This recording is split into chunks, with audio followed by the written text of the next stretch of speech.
Hi guys, welcome in this channel. This reading is for water signs: Cancer, Scorpio, Pisces. Zodiac sign. Energy of water signs around this time. Water sign. Ay, nalilito ka, water sign. Or distracted yung isipan mo. You're cold and emotional. At naglalagay ng boundary. Actually, ano kayo, logical. May pagka-strict. Kung sino yung papasukin mo sa buhay mo. Hindi na-grant yung gusto mo. Yung mga kahilingan mo, hindi nag-grant yung mga kahilingan mo ngayon. Basta, yan, hindi siya nag-grant. Hindi ka fulfilled, you're not happy because your wish is not granted. Or hindi na-grant ka yung wish mo. Yan. You're not active to take action. Kung ano inumpisan mong gawin na naging active ka ba? Ngayon, hindi ka active na umpisan yan o gawin yan. Water sign.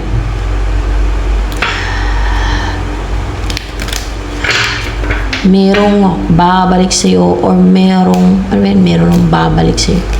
Hindi, may bumalik sa'yo. Merong bumalik sa'yo. Pwedeng person or anything. Ano ito bumalik sa'yo? O ano yung bumalik sa'yo? Six of Wands. And Five of Cups in reverse.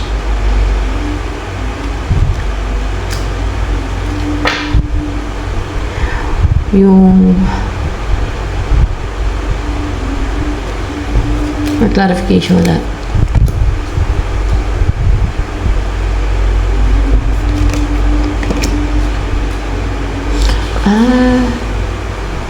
Yung nagtagumpay na ginawa mo to na active ka at that time na ginagawa mo yan, na mag-move on na ang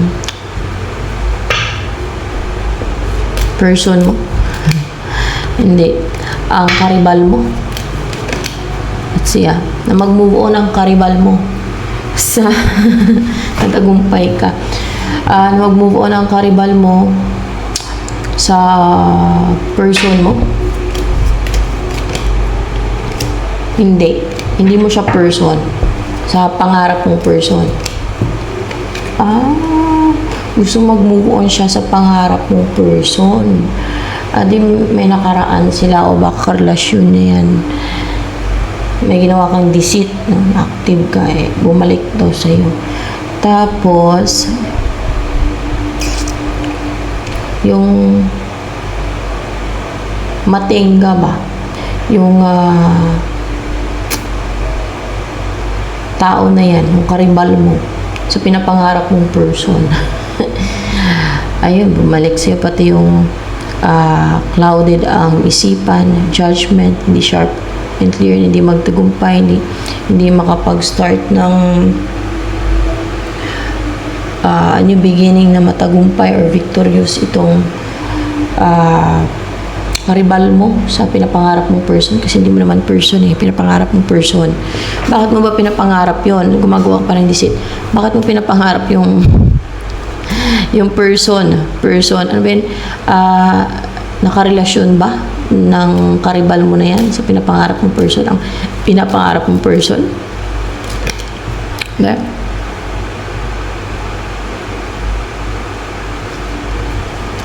Hindi niya nakarelasyon.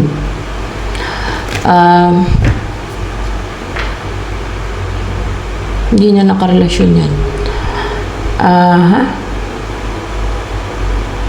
Ano lang, crush niya yung yung pinapangarap mong person. Crush niya daw. Tapos crush niya lang pala, tapos gawa mo ng deceit. Bawal ba magka-crush? Ay naku, bawal ba? Kahit jowa mo pa yan, bawal ba magka-crush yung iba? Gawin mo na ng deceit. I-destroy mo na. Matino kaya utak mo. Tingin mo. Well, yun na nga, na ma-restrict siya ba, na maging clouded yung judgment niya, gano'n, na hindi siya magtagumpay, na makapag-umpisa na mag-take na action, gano'n. And, ito pa. Mag-move on na lang siya, mag-recover ba? Mag-move on. Yun talaga, mag-move on. At yung mawalan siya ng pera, ay, abaw. Crush niya lang yun eh. Tapos, gawa mo ng ganun, napakasama mo naman. Crush lang, bawal ba magka-crush yun? Bawal sa'yo. Baliw ka ba? Tingnan natin kung baliw ka. Baliw ka nga. Hindi ganyan ang matinong utak. Sa totoo lang. Baliw ka. Diretsahin kita. Baliw ka. Crush lang naman. Kahit makarelasyon niya pa yan, wala ka namang karapatan. Ganyanin mong tao. At ikaw, nangangarap ka lang sa tao na yun, sa pinapangarap mong person. Tapos, pati yung kaperahan, gawan, witchcraft yung ginawa mo eh. Pati kaperahan yung pinipisti mo. Wala siyang kikitain para wala siyang pera, wala siyang income. Crush niya lang yun. Bakit? Ano ba yung nagustuhan mo dun sa pinapangarap mong person? Mayaman? Hindi. Ano ba nagustuhan mo dun sa pinapangarap mong person? Sikat? Sikat. Sus, baliw ka nga. Kahit pa sabihin mo, sakali lang, no? Kung matino ang utak mo talaga, no? Sa totoo lang, kung matino yung utak mo, kung di ka baliw, kahit pa, kunwari, jowa mo, no? May magka-crush sa jowa mo, hindi naman inagaw sa'yo. Nagka-crush lang. Kung matino ang utak mo, wala kang gagawin eh. Hindi ka gagawa ng mga disit eh. Wala lang yun. Bali, wala lang kasi crush lang naman eh. O, diba? Buti nga may nagka-crush sa, ano mo, ibig sabihin, good looking siya. Sa person mo. Sa boyfriend mo, kung boyfriend mo, yan, hindi mo nga boyfriend yun eh. Hindi mo nga karelasyon yun eh. Nangangarap ka nga lang eh. Tapos gawan mo ng ganyan. Siya crush, tsaka, kahit pa, kunwari, jowa niya man, wala kang karelasyon niya, wala ka pa rin karapatan. Wala ka pa rin right. Mas may right siya kung siya yung jowa. Wala kang right kasi nangangarap ka lang, hindi mo naman jowa. Wala kang karapatan na lang pisti mo ng witchcraft. Deceit. Pati yung kabuhayan niya, sirain mo. Grabe ko. Masama mo. Ito lang. Hindi lang masama. Tingnan mo sa lamin yung sarili mo, baka makita mo demonyo. Demonyo. Ito hindi ito resonate sa lahat ng water signs. Kung sino lamang ang kuha ng guide ko ng energy. So, kung sino lang matsamba, kung sino lang talaga yung kuha ng guide ko ng energy, guys. Yun. Kung sino lang talaga ang kuha ng aking yung nag-guide sa akin. Saka daw napapagayad. At nilalabas dito kung gaano ka ka-evil. Hindi lang ito masama. Demonyo ka na yun. Bawal pala. Diyos may pag nalaman, ingat kayo guys, pag nalaman pala nitong buang na ito, ang baliw na ito na nagka-crush yung sino kayo sikat? Ano ba yung foreigner ba na sikat yan? Foreigner daw na sikat. Ano ba yan? Korean? Ay, mga Korean yun. Mga sikat na mga madaming baliw-baliw. Korean daw. Korean. Korean. Sino kaya Korean? Pag mga Korean, sikat kasi talaga eh. Sa akin dati, kung hindi pa ako nakulam dati, hindi ako nakipag-chat sa mga Korean, Chinese, sa Facebook. Dati. Kahit yung masikat na mga K-pop na yan, wala akong gana yun dati. Ang focus ko na sa akin. Basta hindi ko sila type. Dati. Kano ang type ko dati. Mas wala ako talagang baka hindi lalaki ang focus ko nun. Anak buhay. Walang paki. Hindi ako mahilig sa mga ganyan. Mga kipap-kipap na yan dati. Kung hindi ako nakulam. No? Nung nakulam na ako, baka sa utos yun naman ko. Magka-type ako sa mga ganun. Nakapag-chat na ako doon sa mga no, kasi may kulam ako noon. Kasi nag-iwalay kami ng asawa ko kasi ayaw ko sa asawa ko na may kulam eh. Basta ganun ang nangyari. Hindi ko maintindihan yung sarili ko na. Ay, nako. Ang daming baliw dyan. Mga ganyan. Ako napupugian ako sa isa sa kanila. Kasi blooming talaga siya. Blooming talaga siya. Na blooming kong babae, no? Meron din ako nagandahan sa babae sa kanila. Siguro isa lang.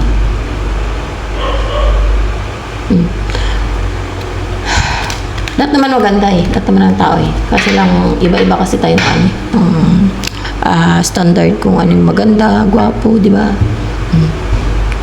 Kaso, ikaw buang ka. Buang kayo. Malabas dito. Hindi yan matinong utak mo.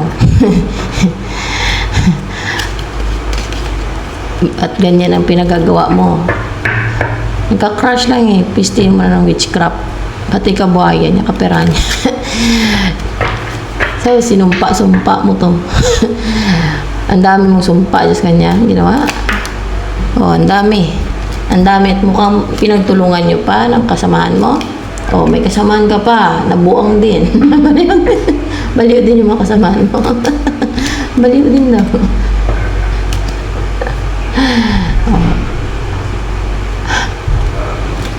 Tingnan mo yung sarili mo sa lamin.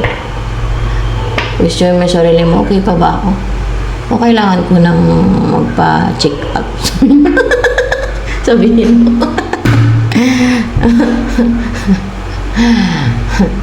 Para pagka umayos yung utak mo, bumalik sa katinoan, ma-realize mo yung nabaliwan na pinagagawa mo. Mabalik pa kayo sa normal yung utak mo. Kabalik pa daw yan. Kabalik pa daw yan. Ano kailangan mo gawin? Tanggapin ang katotohanan? Hindi. Magpa-check up ka. Magpagamot ka sa mental. Magpagamot ka daw sa mental. Yan ang kailangan mo. At yung mga kasamahan mo, magpagamot ka sa mental, babalik pa daw yan. Baka hindi pa naman malala eh. Pagkabaliw nyo eh. Hindi gawain ng matino yan. Totoo lang. Ano ba yung gagawa nyo? Crush lang. Bawal pala magka-crush. Delikado nagka-crush yan sa foreigner na sikat na yan. Siguro celebrity yan. K-pop. K-pop ba yan? yung pinapangarap mo. Yun ang kasamaan. K-pop. K-pop pala. K-pop pala. Aray ko. Bawal pala magka-crush yung yung iba dyan. Pag nalaman mo pala, kukulamin mo, kaya pakulam mo. Barangin mo, ano ka man, bambarang, makukulam. O pinapagawa mo. Tulungan mo yung sarili mo. Magpa-check up ka, dami yung sina-heart evangelista ngayon. Pumunta sa psychologist. Basta sa ganun. Kasi lahat naman ng tao may pinagdadaanan eh. So, siguro hindi mo lang din kaya. Sa akin yan, daming atake. Witchcraft pa nga yan. Ang daming atake sa akin eh. Parang hindi ko na makilala yung sarili ko eh. Sa akin, pero kaya. Hindi na may bibigay ng God sa tao yung mga challenges ko, hindi kaya. Ikaw pa kaya yung pinadaanan kong experience mo, napakamatay ka na. Diba? So, ay, nako. So, ano yung Next na mangyari sa buhay mo niyan, paggamot kayo.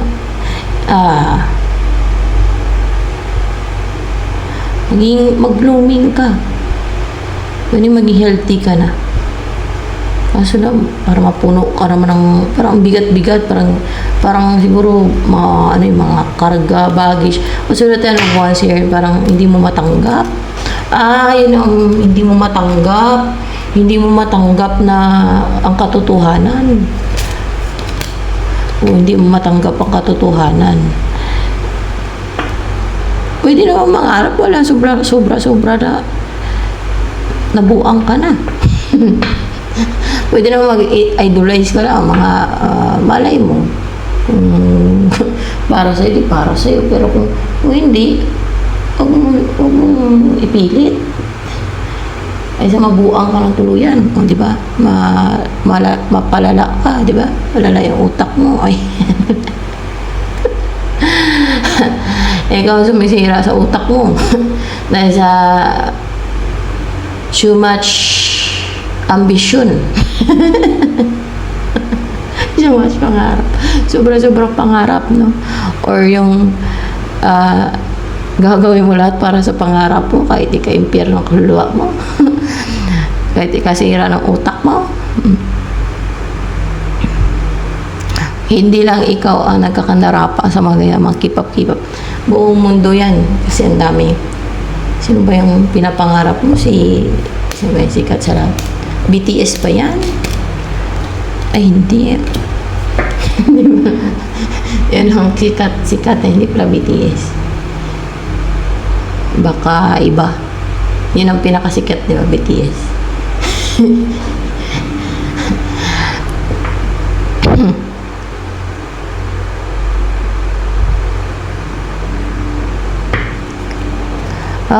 Relax mo ang utak mo. Sayang. Pag nabaliw ka ng tuluyan.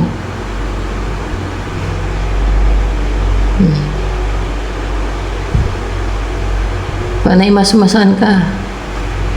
Nakakamatawa ka sa pinagagawa mo. Hindi tama yung ginawa mo. Napaka baliw. Well, maka-recover ka daw sa anxiety, di ba? Depression, anxiety, anong tawag dyan? Anxiety. Hindi. Insanity.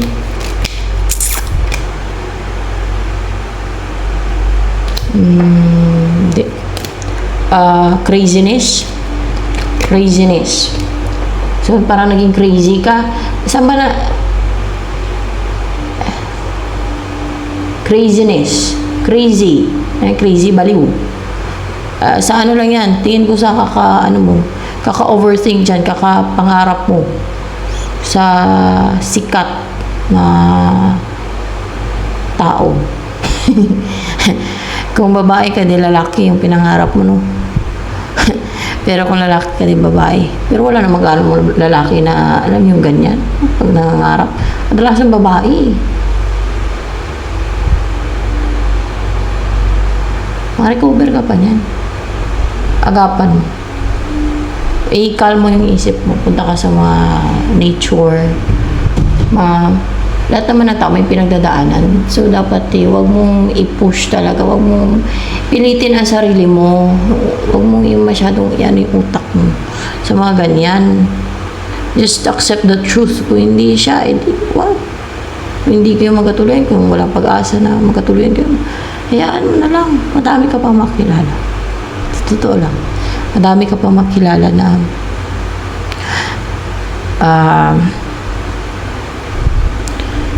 hindi ka nagkakaganyan.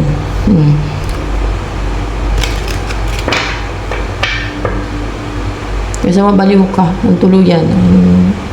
Wala na sa sarili talaga na yung kita niyo yung mga baliw. O naging kawawa yung sa mga sa kalsada. Gusto mo yung ganun. Kaya agapan mo. Kasi ako tinutulungan ko yun pagka yung mga sa tinatry ko din hawakan yung ulo niya.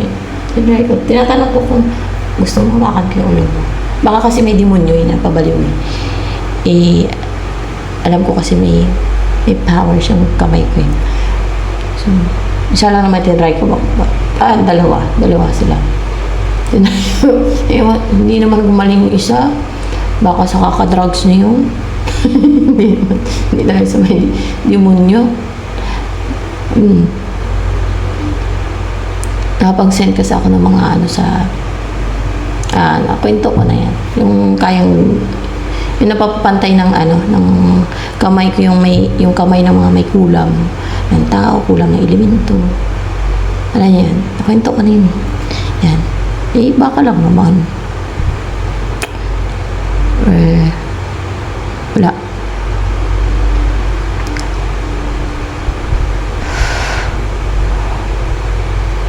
Iba kasi sila din ang sumisira sa sarili nila eh. Kagaya ng mga drugs na yan. Sige sila ka-drugs na alam nila ikakasira ng utak nila, ng buhay nila, di ba? Pariwara sila sa drugs.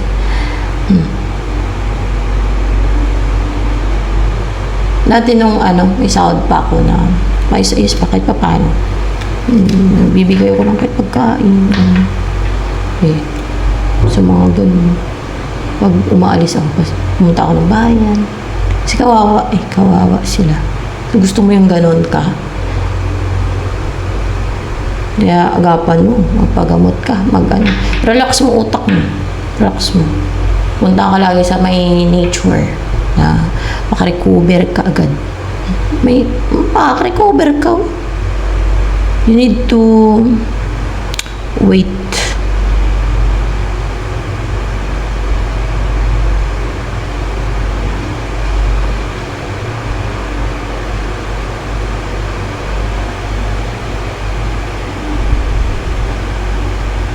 Mahilig ka ata magmukmuk eh. Nakatulong yung pagpunta sa nature. Maging healthy ka pa, mag-blooming ka. Kaso, kailangan mo lang tanggapin din ang katotohanan. At, baka tanggapin mo yung katotohanan na kung hindi lahat ng gusto mo ay makukuha mo. Kagaya niyan, hindi mo pwedeng pilitin ang tao kung ayaw o hindi naman para sa'yo, di ba? Kasi, ayan, nabubuang ka lang, gano'n. Kahit ex mo pa yan. Alam niyo yung tactic dyan para hindi ka mag-overthink, hindi ma-stress yung utak mo. Kung ano yung nagpapa-overthink sa'yo, nagpapa-stress sa'yo, yung naka-experience ng anxiety, iwasan mong isipin yun. Tanggapin mo ang katotohanan. Hindi mo kailangan ipilit yung gusto mo. Kung wala talagang pag-asa, okay lang. Kung bigay ng Diyos, hindi okay. O diba, ganun yun eh. Kaysa ganyan.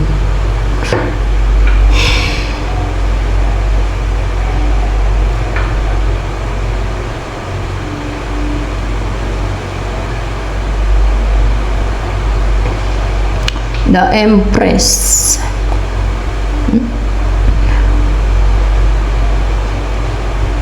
Babalik ka sa yung healthy ka. Ba't ka nagkaganyan? Dahil kakaisip mo yan. Kakaisip mo dyan sa pinapangarap ng person. Kaka-overthink. Ika lang, kaka-overthink ba? Diba dahilan? O kaka-overthink mo, nape-pressure ang utak mo. Iwasan mo yun. So yan.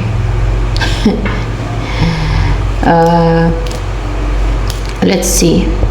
Kung ano yung mga mangyayari sa buhay mo. May pag-asa ka pang makarecover.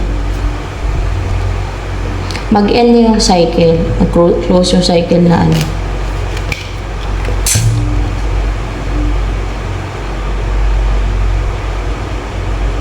na napaka-goal driven mo.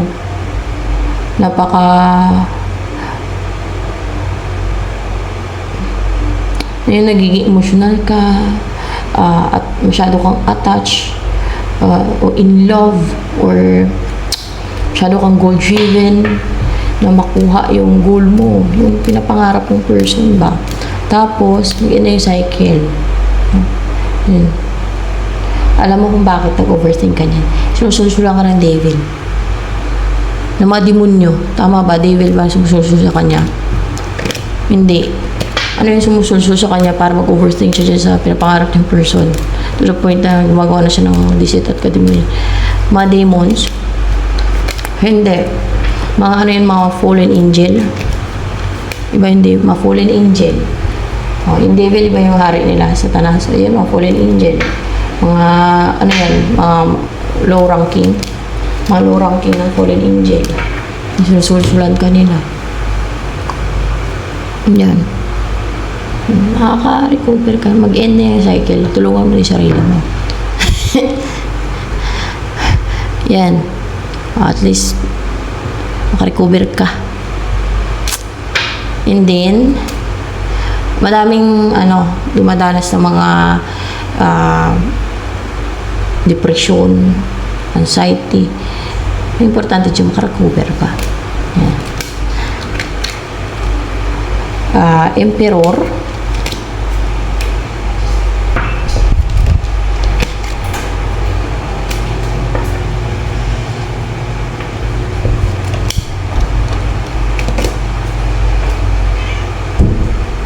May mag-release sa'yo. Ay, wala. Ikaw to mag-release. Afraid kaya to. Ikaw ba to mag-release? Siya. Hindi. May mag-release dito. Si Emperor. Saan sa person niya? Sa person na meron silang soul connection. Sino yung emperor na yan? Yung pinapangarap mo. Pinapangarap mo. Sa person niya, hindi sa'yo. Magre-raise yan sa kanyang person. Sa someone na may spiritual connection talaga sila. Tapos bubuo sila ng masayang pamilya, ganun. Hindi na yun ang tawag dito. Pakialaman ng mga spiritual na ginagawa sa kanila. Yun daw mangyari. Importante makarecover ka. Dami ka pa makilala. Diba? Na malay makilala mo agad yung para sa'yo talaga na maging magandang buhay mo, maging empress mo ng energy mo yun. So, yan ito na lamang for water sign.